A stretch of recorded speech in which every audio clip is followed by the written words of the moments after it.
Here's the thing nobody tells you about dying with your laptop still open. You remember the login screen more clearly than your own funeral. I remember cold. I remember the smell of burnt rubber and river water on a Chicago overpass in February, black ice under the tires, headlights spinning once, twice, like a coin somebody forgot to catch.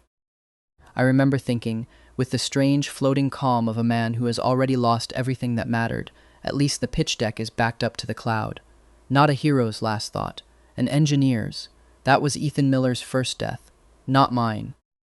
Not exactly. I'd been a person once, a version of me who ran a logistics software company out of a glass tower in Austin, who signed term sheets before breakfast and fired people over video calls without blinking, who colleagues called Alpha behind his back because I never once let anyone in the building see me flinch. I built that company out of nothing but stubbornness and bad sleep habits, and I died in a boardroom coup I saw coming from 4 floors away and didn't stop, because by the time it actually happened I'd stopped caring whether I kept the company or just kept my pride. Turns out you can't keep both if the person taking them from you was never planning on letting you keep either. Then I opened my eyes in a body that wasn't mine, in a life that wasn't mine, 2 weeks before a graduation that had already happened to someone else. A graduation Ethan Miller, the real one, the one whose memories now sat behind my eyes like a movie I'd been sentenced to watch twice, never actually got to walk in. I was Ethan Miller, 22. Engineering senior at Northbridge University. Sitting in a glass-walled conference room that smelled like dry erase marker and reheated coffee, across a cheap laminate table from a folder that was about to ask me to hand over everything I'd built to a man who genuinely, sincerely believed an API was a customer experience. I knew this room. I knew this folder. I knew, with the sick, precise clarity of a rerun, exactly what happened next, because it had already happened to this Ethan, the sweet, exhausted, criminally patient version of me who built a company out of a basement lab and a broken heart, and let both get taken from him without so much as raising his voice. Julian Hart sat across from me in a charcoal sweater, dark hair falling just so over one eye, the specific artful mess of a man who spends more time than he'd ever admit getting it to look effortless. My boyfriend, 2 years. Julian, who once cried at a documentary about migratory birds and meant it, who kept a jar of loose buttons on his desk because his grandmother had one and he liked the sound they made, who I had loved. This Ethan had loved, with the particular, humiliating devotion of someone who thinks being needed is the same thing as being chosen. Beside him, spinning a pen between 2 fingers like the meeting was already beneath him, sat Cameron Blake, Julian's childhood best friend. Campus startup prince. A man who had once raised $50,000 from a cousin who liked tax write-offs and had never, in the 2 years since, let a single person forget it. And beside me, arms crossed, radiating the very specific fury of a man who had once read Cameron's code comments and never fully recovered, stood Mike Reynolds, my best friend, my co-architect, the only person in the original timeline who never once told me to be reasonable about my own robbery. Ethan, Julian said, sliding the folder across the table with the gentle, devastating softness of someone who has rehearsed being kind about something cruel. I think we need to talk about the founder structure. Before graduation, in my first life, his first life, I had asked what structure. I had argued for 2 hours, cap table diagrams and IP licenses spread across the table like evidence in a trial I hadn't realized I'd already lost. I had believed, with my whole stupid heart, that if I explained it clearly enough, Julian would understand Cameron wasn't a co-founder. He was a liability with good lighting and a LinkedIn premium subscription. This time, I didn't reach for the folder. I reached for my coffee instead, took a slow sip, let the silence stretch just long enough that Cameron's pen stopped spinning, and the ceiling fan overhead ticked twice through its slow, useless rotation. "Sure," I said. "Let's talk about it." Julian blinked. He hadn't expected sure. Neither had I, honestly. The word came out of some corner of me that still belonged to the Austin boardroom, the version of me who'd learned, the expensive way, that the moment you start explaining yourself to people who've already decided to take something from you, you've already lost. You just haven't noticed the door closing yet. Somewhere outside the glass wall, past the incubator lobby, a man in a charcoal overcoat was checking his watch like he had somewhere far more dangerous to be. I didn't know his name yet. I didn't know that in 3 days he was going to walk into my life so completely that my old one wouldn't survive the visit, that he'd put one hand at the small of my back in front of every person who had ever underestimated me, and say 4 words that would end, cleanly and for good, everything I thought I still owed to this room. I just knew, watching Julian's hopeful, guilty face across the table, that I wasn't going to make the same mistake twice. There's a particular kind of grief that comes from loving someone in a life you've already lived once and lost. Not the sharp kind, the kind that cuts on contact, but the slow, patient kind that sits quietly at the back of your ribs and reminds you, every time he smiles at you like that, exactly how this ends if you let it. I had spent an entire lifetime confusing that grief for devotion. I wasn't going to spend a second one doing the same math and hoping for a different answer. If you're already leaning forward wondering who that man in the overcoat is, good instinct. Stick around, because in 3 days he shows up and everything changes. Hit follow before we get there, so the next chapter lands in your feed the moment it drops. This one gets a lot funnier before it gets sweet, and a lot sweeter before it's over. 3 days before any of that, though, because I'd promised myself, this life, that I'd let myself have one good thing before the bad things started. There was a coffee shop. Northbridge grounds sat 2 blocks off campus, exposed brick, mismatched chairs that had clearly been rescued from 3 different decades, a chalkboard menu that changed the seasonal latte name every 3 weeks, whether the season had actually changed or not. I went most mornings before lab, partly for the caffeine, and partly because it was the only 20 minutes of my day nobody needed anything from me. I am, in every version of my life apparently, deeply and unapologetically lazy about mornings that don't involve code. Mike calls it my one redeeming personality flaw. I call it self-care with excellent branding.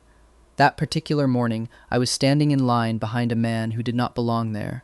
He was tall in the specific way that made low ceilings look personally offended, wearing a suit that cost more than my entire server rack, dark hair combed back like he'd had a professional opinion about it before sunrise. He was reading something on his phone with the flat, unimpressed expression of a man reviewing a contract he was already planning to reject, and when the barista asked for his name, he said, without looking up, "Gabriel." "Gabe?" she chirped, already writing it on the cup. "Gabriel," he corrected, in a tone that suggested this exact exchange had happened before, in this exact spot, and would happen again tomorrow with the fatalistic patience of a man who'd made peace with his own personal tragedy. I bit down on a laugh. Badly. He looked up, dark eyes unfairly focused, landing on me like I'd said something out loud instead of just failed to hide a smile behind my hand. "Something funny?" Not annoyed. "Just checking. No," I said. "It's just, you look like a man who's never lost an argument in his life, and you just lost one to a Sharpie." Something shifted at the corner of his mouth. Not quite a smile. The idea of one filed away for later use. "I lose that argument every morning," he said.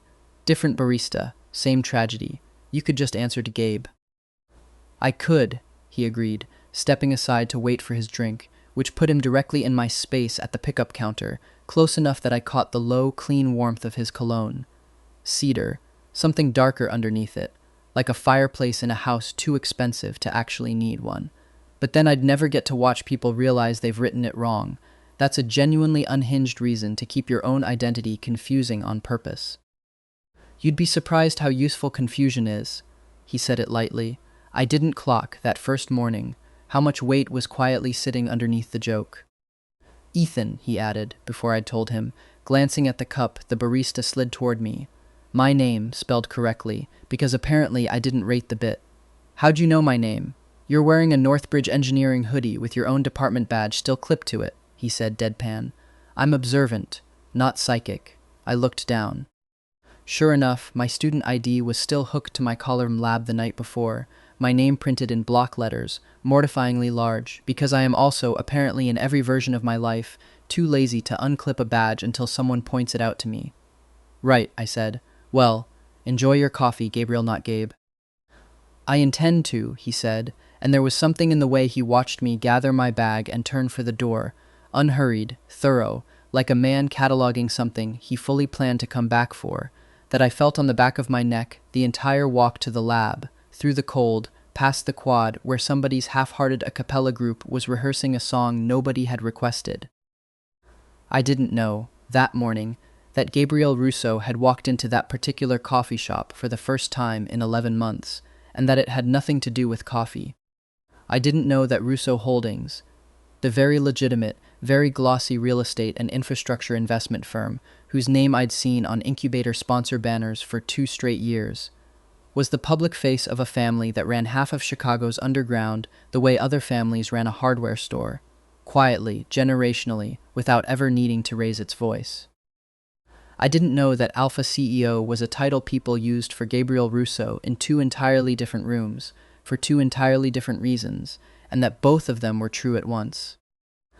I also didn't know, until much later, that Lumen Grid had already crossed his desk once before that morning, a single line in a quarterly briefing about civic infrastructure pilot programs his family's philanthropic fund quietly tracked, my name attached to a predictive energy model 3 cities were already trying to license. Gabriel hadn't come to that coffee shop looking for me specifically. He'd simply, finally, put a face to a name he'd already been keeping half an eye on for months, the way you notice a building going up across the street long before you ever meet the person who designed it. I just knew that for the first time since I'd woken up in this life, one single morning felt like it belonged to me, and not to the wreckage I already knew was coming. Mike noticed the smile I was still wearing when I got to the lab, elbow deep in a server rack that had been making an ominous clicking noise since Tuesday. "Who," he said, not looking up from his monitor, "gave you that face?" "Nobody." "Coffee guy." "Coffee guy," Mike repeated, with the flat disbelief of a best friend who's just found a brand new weapon fully intends to use it for the rest of the semester. "You've had a boyfriend for 2 years and you're out here getting coffee guy face over a stranger who apparently corrects baristas for sport." "It was 1 sentence, Mike. It was 1 sentence and you're smiling at a router right now." "Look at yourself. You're smiling at Ethernet." I didn't answer that. Mostly because this Ethan's memories were very clear that Julian had never once, in 2 years, made me feel the way 30 seconds of banter with a stranger in an expensive suit just had, and I did not have the emotional bandwidth, 3 days before my entire relationship detonated on schedule, to sit with what that meant. So instead I told Mike to check the cooling fan on rack 4, and he told me I was deflecting, and we were both, as usual, completely correct.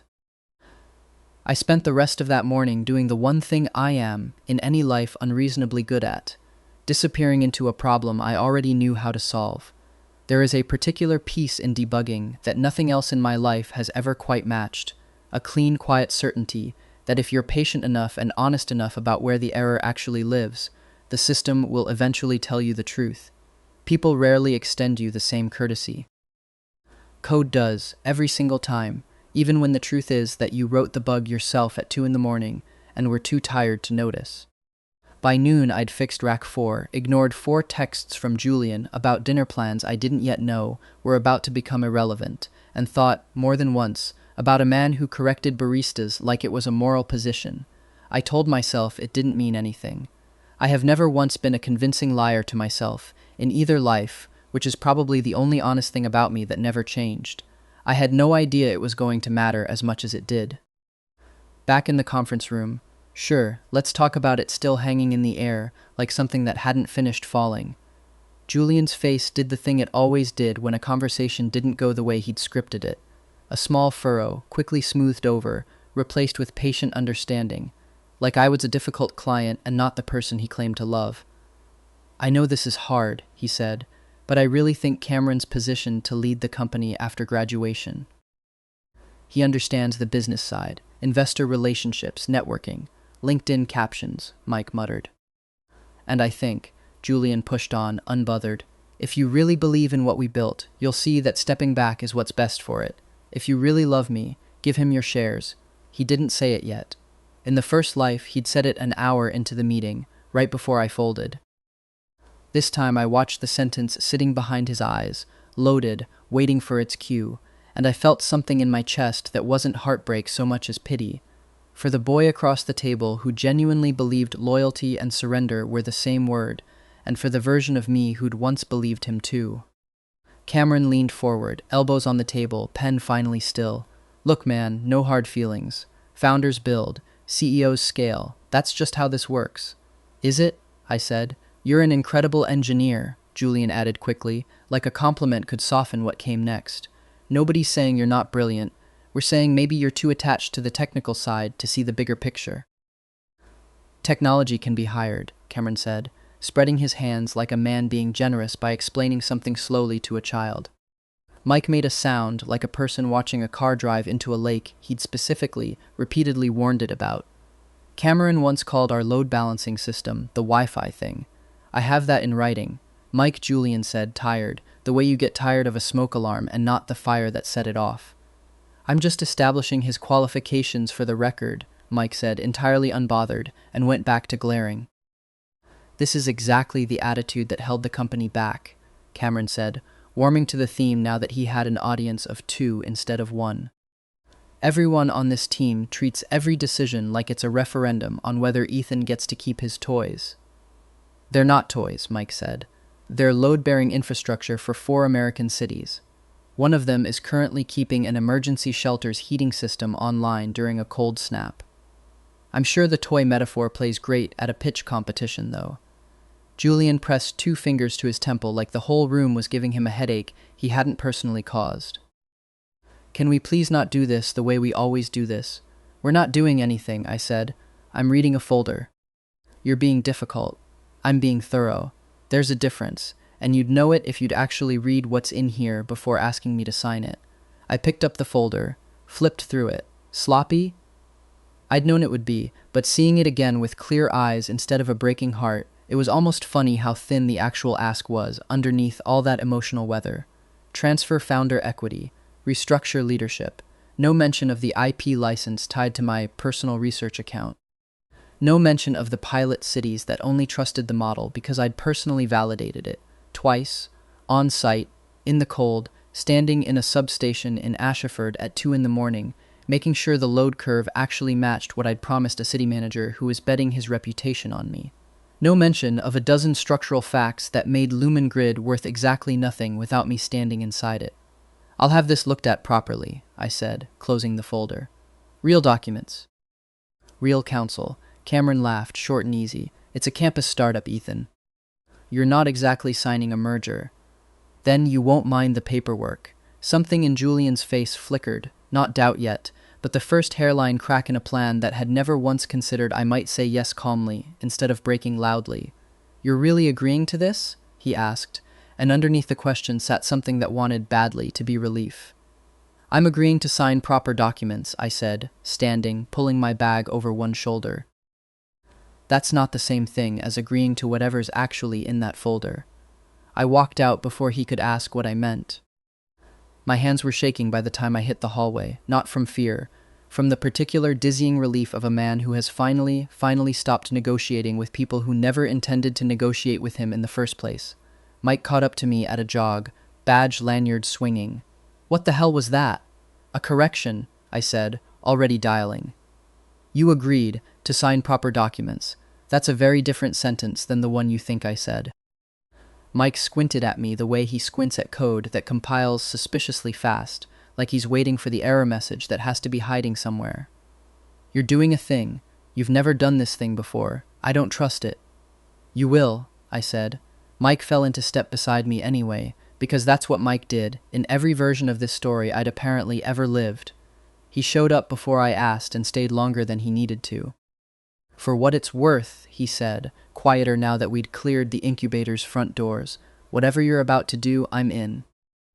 I don't need to understand it first. You might want to. It involves lawyers. I've wanted to see Cameron cry in a conference room since sophomore year. I would sit through a 4-hour deposition for that. I'd bring snacks. That's dark, even for you. I contain multitudes, Mike said, which would turn out, days later, to be an almost eerie echo of somebody else entirely, and the line picked up on the first ring. Gabriel Russo answered on the first ring, which should have told me something about how little I ranked on a normal Tuesday for a man like him, except it didn't feel like a normal Tuesday for either of us.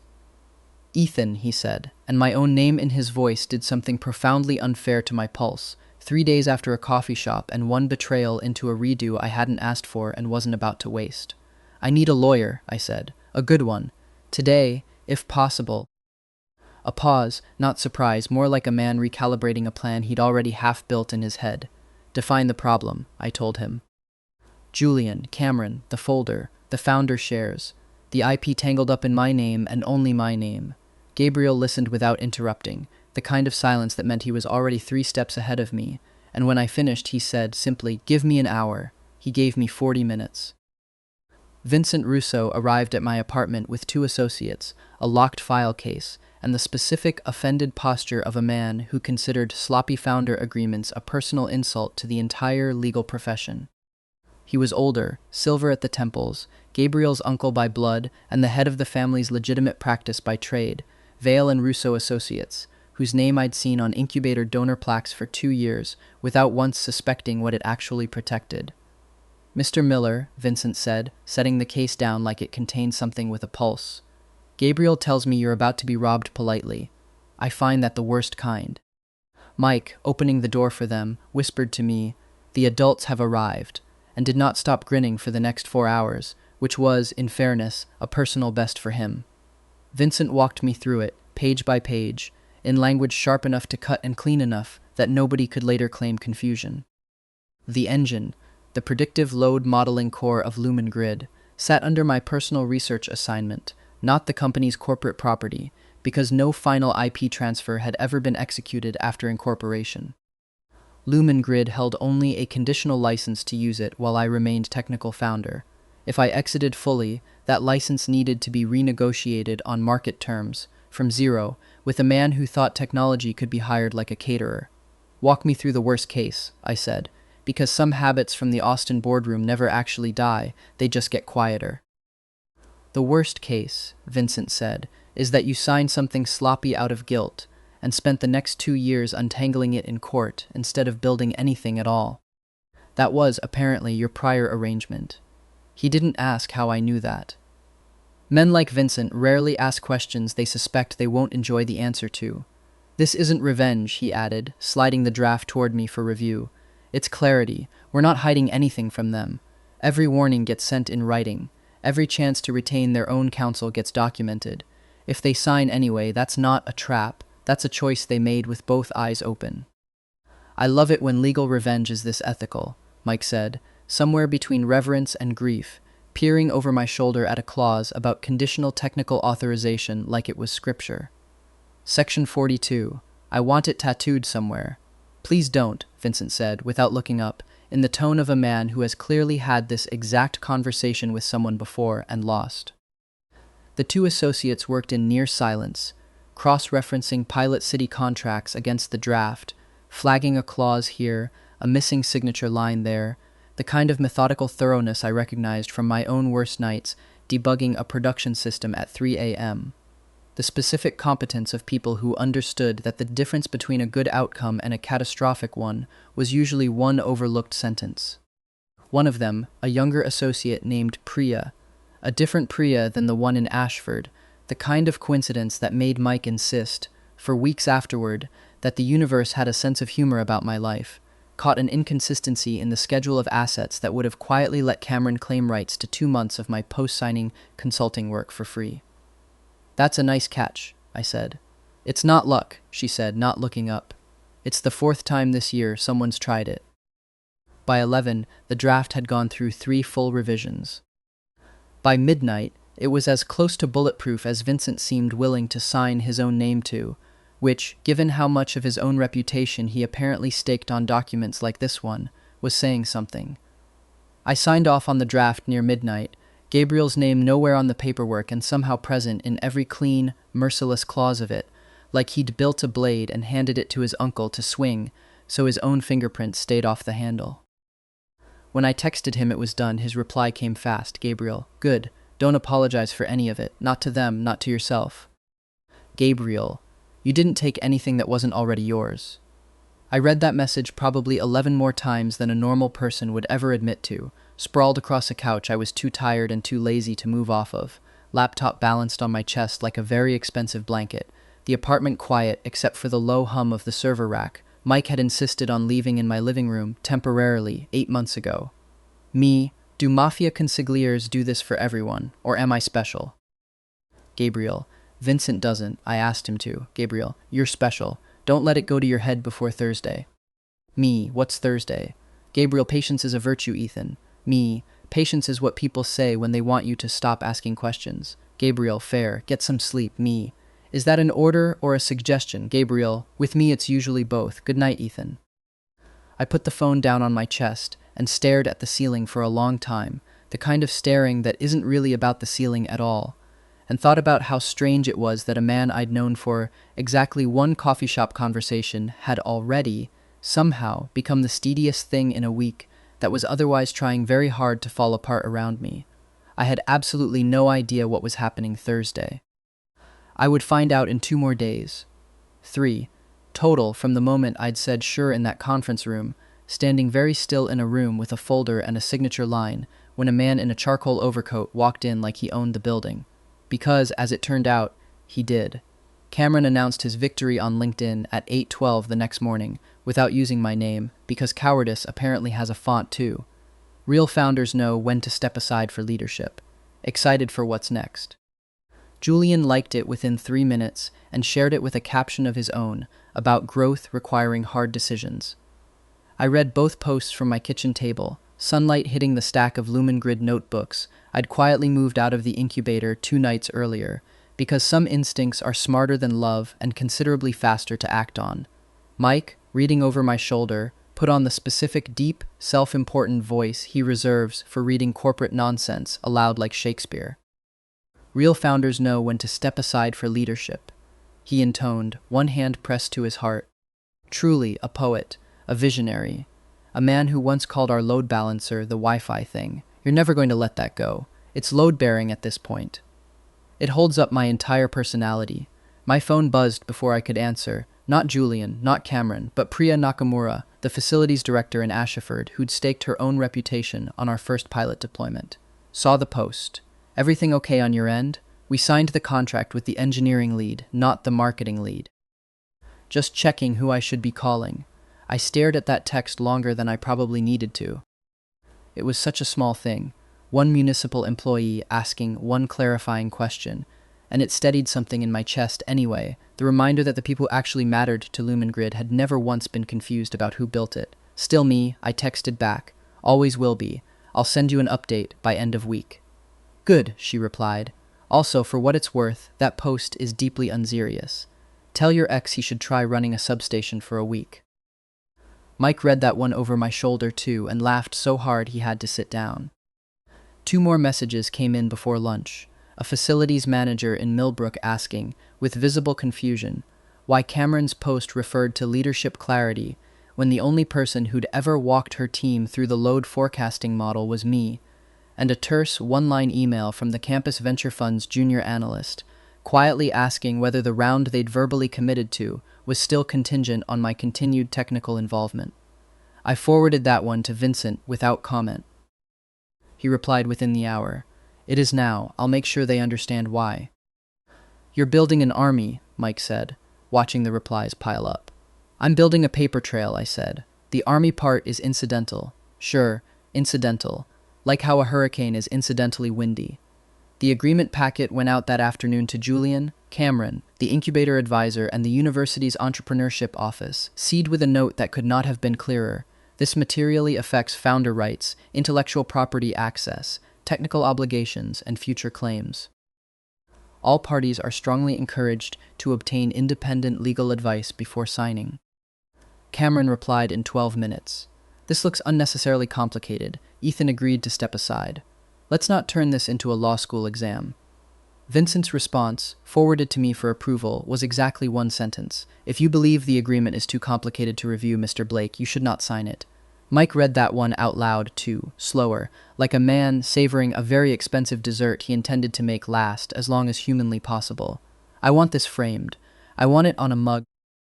I want Cameron's face when he finally understands what a subordinate clause is. Cameron tried once more, an hour later, in a message that had clearly been drafted and redrafted. I could tell, the way you can always tell when someone's tone doesn't match their punctuation. Come on, man. We grew up practically as brothers. This doesn't have to get ugly. Ethan can still be involved, just not in charge. Everybody wins. Everybody wins, Mike repeated, deadpan, reading it out loud. Except the guy whose entire life's work he's trying to rename. But sure, everybody. I didn't reply to that one either. Some messages don't deserve an answer so much as a paper trail, and I'd already learned, the expensive way, exactly how much good my answers used to do. Julian texted separately, later that night, in the softer register he always used when he wanted something from me and needed me to feel guilty for not giving it easily. Thank you for not fighting this. I know it means you still care about the company. I stared at the message for a long time. He was wrong, and it didn't sting nearly the way it would have a lifetime ago. I wasn't refusing to fight because I cared about the company. I was refusing to fight the way he wanted me to fight, loudly, publicly, in a way that would let him keep calling my grief hostility, because I finally understood what the company actually was, and it had never once been sitting inside Cameron's post. It was with me. It had always been with me. I didn't answer Julian. I lay back on the couch instead, laptop still balanced on my chest, entirely too lazy to move, even though my back had strong opinions about the couch cushion, and thought about a man who spelled his own name for barista notebooks like it mattered, and wondered, not for the first time that week, whether Thursday was going to feel as enormous as it already sounded.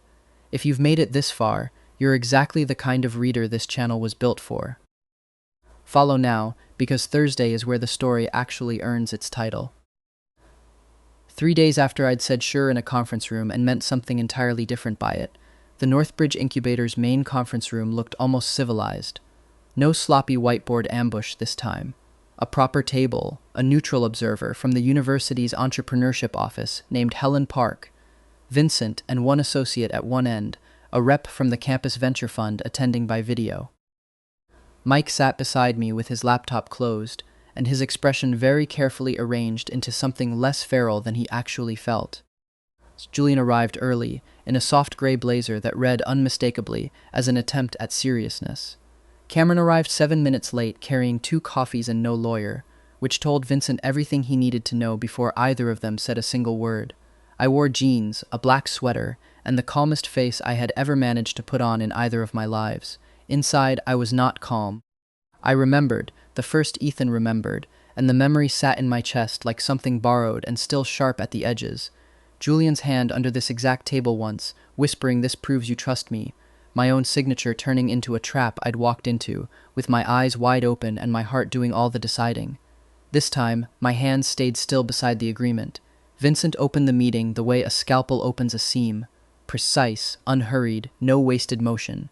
For the record, this signing concerns the founder exit and restructuring agreement for Lumen Grid AI, Inc. All parties received the draft agreement and schedules 48 hours ago.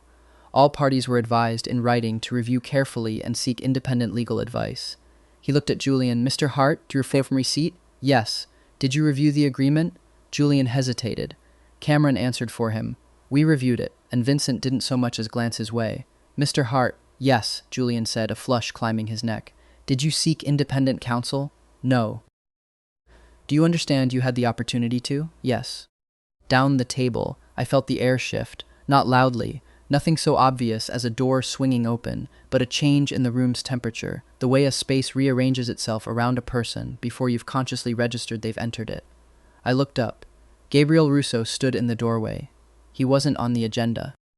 He wasn't a party to the agreement, wasn't listed anywhere in Vincent's careful paperwork, and yet the moment he stepped inside, unhurried, hands in his pockets, dark coat, the same unimpressed focus he'd worn over a coffee cup 3 days earlier, the entire room recalibrated around him like iron filings finding a magnet they didn't know they'd been waiting for. Helen Park sat up a fraction straighter. The venture fund rep on video actually paused mid-sentence. Cameron's easy smirk faltered for the first time all week. "Didn't realize we had an audience," Cameron said, aiming for casual and landing somewhere closer to nervous. "You don't," Gabriel said, crossing the room without asking permission from anyone in it, and took the empty chair beside me like it had been reserved, which, I would learn later, it had. "I'm here for Ethan." Julian's eyes moved between us, and I watched him do the math. The coffee shop story I'd mentioned once offhand to Mike that had apparently traveled further than intended. The easy, proprietary way Gabriel's hand settled, briefly, warm, over the back of my chair. The fact that a man whose name sat on half the sponsor banners in this building had just walked in and sat down like the room already belonged to him. Because in every way that mattered to the people in it, it did. I didn't know you two were. Julian started, and then, quieter, half to himself. I thought Vincent was just the outside counsel Northbridge recommends. The sound of a man realizing a piece of the board had been moving without him for days, and he'd never once thought to check. You didn't ask, Gabriel said, mild as weather, and let the silence do the rest of the work. Vincent, entirely unbothered by his nephew's dramatic entrance, continued down the agreement page by page. Founder exit, IP license conversion, personal guarantees, Julian's own founder-specific rights quietly downgraded to ordinary shareholder rights. In a section Vincent had bolded specifically so nobody could later claim confusion. Cameron's confidence thinned with every clause, the particular deflation of a man realizing that leadership on a cap table doesn't mean anything if the engine walks out the door still legally, entirely, undeniably yours. Ethan exits. I step in. We all move forward, Cameron said, trying to reclaim the room's rhythm, his coffee cup sitting untouched and going cold in front of him. That's an incomplete summary, Vincent said, without looking up. Do you wish to pause for counsel? No. Noted. Vincent's pen moved. Helen Parks moved a half-second later. Cameron tried once more, leaning forward. Look, we all know how this ends. Ethan's out, I'm in, everyone signs, and we all get on with our lives. Mr. Blake, Vincent said, and something in the flat courtesy of it made Cameron go quiet in a way 3 separate arguments hadn't managed. You're welcome to characterize the outcome however you'd like once the paperwork is finalized. Until then, I'd ask you to let the document speak for itself. Vincent moved into Section 42, Founder-Specific Rights Conversion, and read it aloud in full, slowly enough that even the venture fund rep on video stopped typing to listen. Julian's founder veto rights, his sponsor claims, everything that had ever given him standing to walk into a room and ask me to give something away. All of it converting, cleanly and permanently, into ordinary shareholder rights the moment his signature landed on the page. Helen Park underlined something on her copy. Julian's eyes tracked the paragraph twice, like he was hoping a third read might change what it said. This is, he started. Accurate, Vincent said. Yes. I didn't realize signing off on Cameron's leadership meant giving up my own standing too. It's on page 6, Vincent said, in bold, with a plain language summary directly beneath it, specifically so no party could later claim they missed it. Cameron tried once more, leaning forward. Look, we all know how this ends. Ethan's out, I'm in, everyone signs, and we all get on with our lives. Mr. Blake, Vincent said again, patient in the particular way that made it worse. You're welcome to characterize the outcome however you'd like once the paperwork is finalized.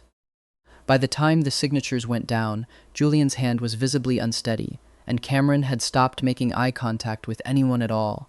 I signed last, calm, Gabriel's presence at my shoulder, settling something in my chest that had nothing to do with contracts and everything to do with finally not standing alone in a room that used to eat me alive one polite sentence at a time. When it was done, Julian looked at me, not at Cameron, not at the paperwork, at me, and asked, quiet enough that only I heard it, were you trying to hurt us? No, I said, and meant it completely. I was trying to stop protecting you. It took me one whole lifetime to learn the difference. I said it like I'd always known it.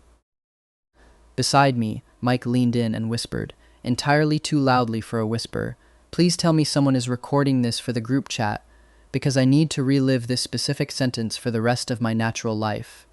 And just like that, the room's held breath cracked into something almost like a laugh, which was, I suspected, exactly what Mike had been aiming for the whole time. Here's the part where the story finally earns its title. By the time we spilled out of the incubator that evening, Cameron had already stopped replying to group texts, and Julian had gone quiet on every platform he owned, which Mike monitored with the focused dedication of a man tracking a hurricane's landfall.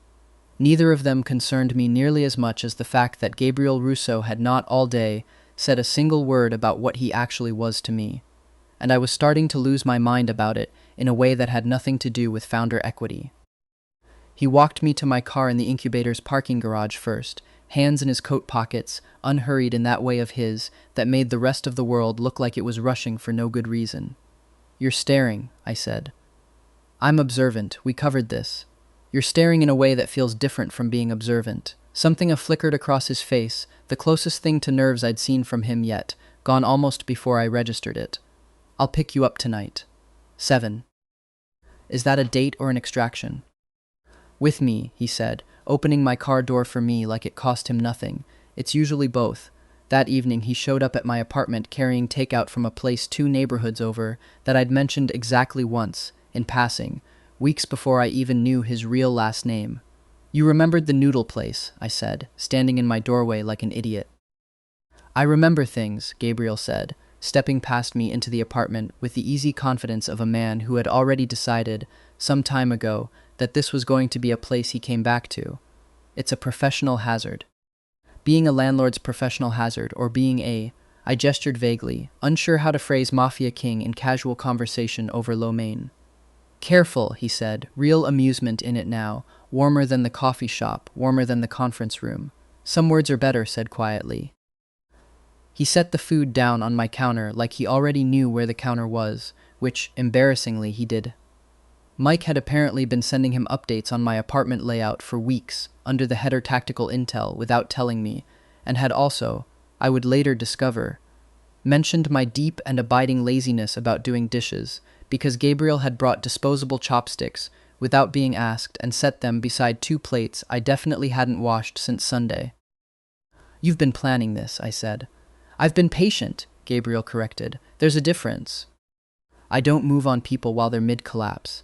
He paused, and something more careful crossed his face, less performance and more truth. I've had my eye on Lumengrid's numbers for a while now, long before I ever walked into that coffee shop. Your name kept showing up in places I didn't expect it. Pilot data, grant filings, a funding memo my own analysts flagged as unusually clean for a student project. I wasn't looking for you specifically. I just kept noticing you anyway. The way you notice a building going up across the street before you ever meet the architect. That's either extremely romantic or deeply unsettling. With me, it's usually both. He stepped closer, close enough that I caught the cedar and firelight smell of him again, close enough that my heart did something genuinely undignified.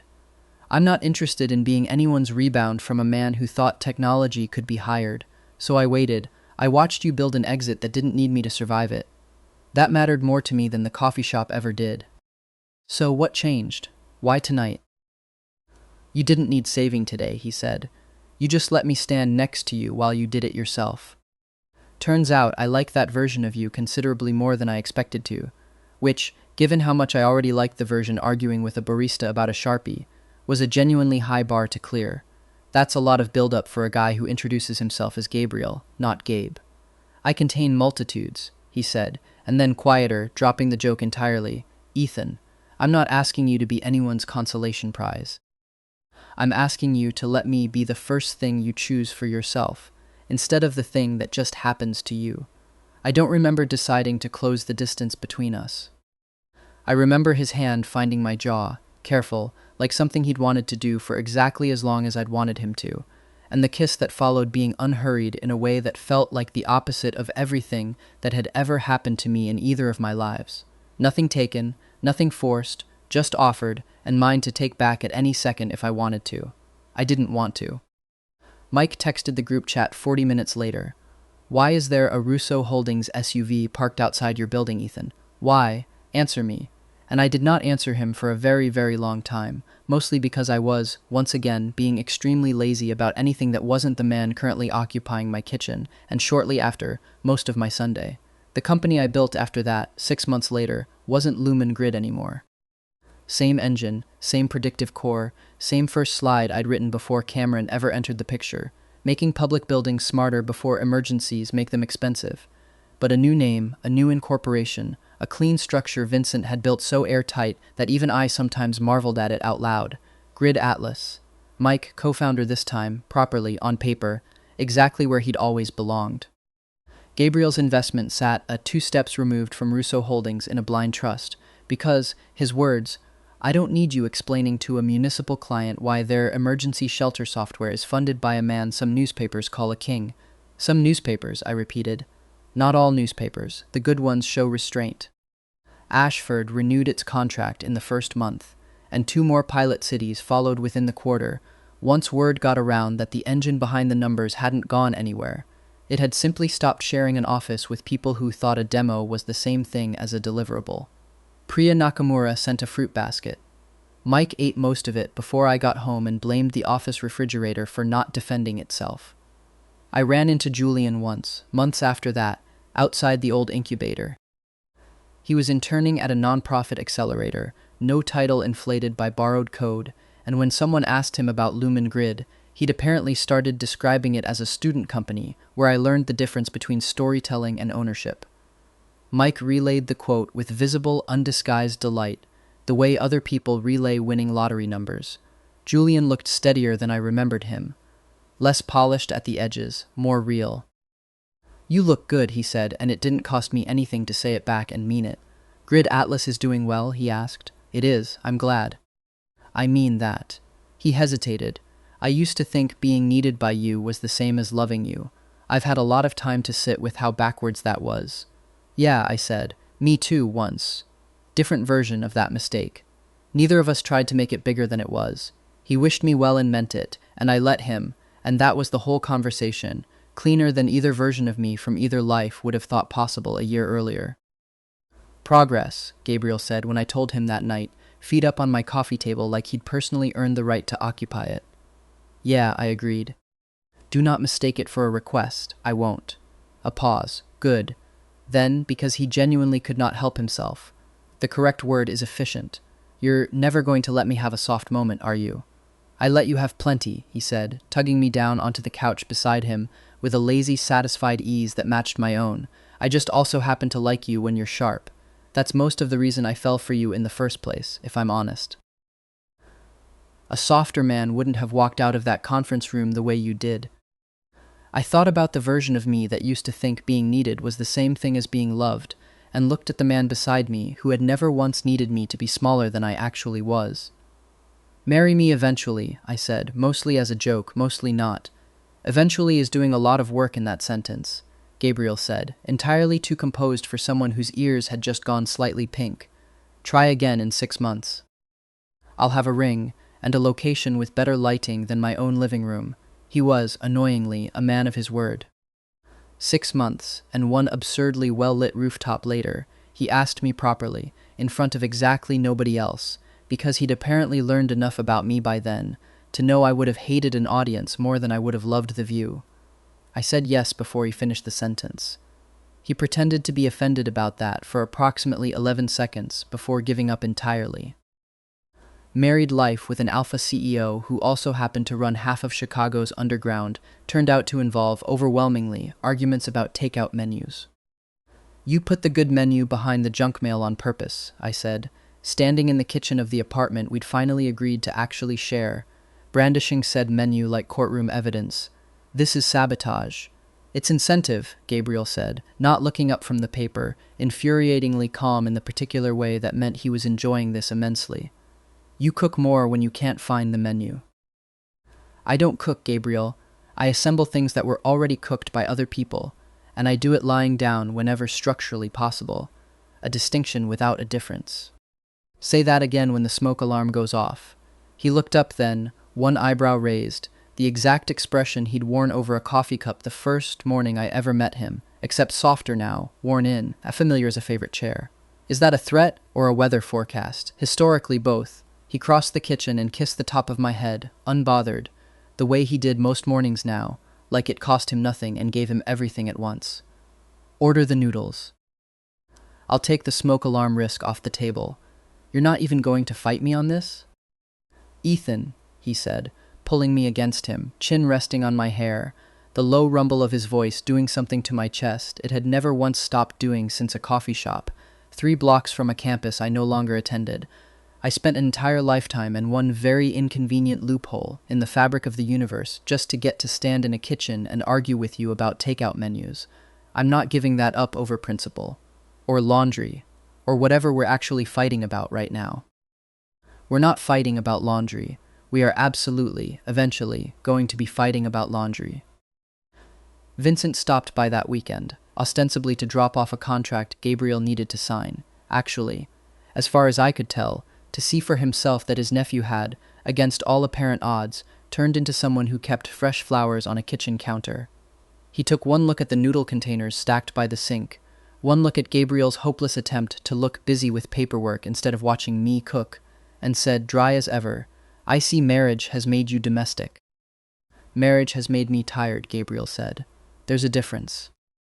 There really isn't, I said, and Vincent, for the first time in the entire year I'd known him, actually laughed. Somewhere in a drawer we still hadn't fully unpacked sat the old Lumen Grid archive. Messy code, a photo Mike had taken of me asleep on a lab floor beside a server rack, a slide with a title I'd written before anyone ever tried to take it from me. Not deleted. Not worshipped.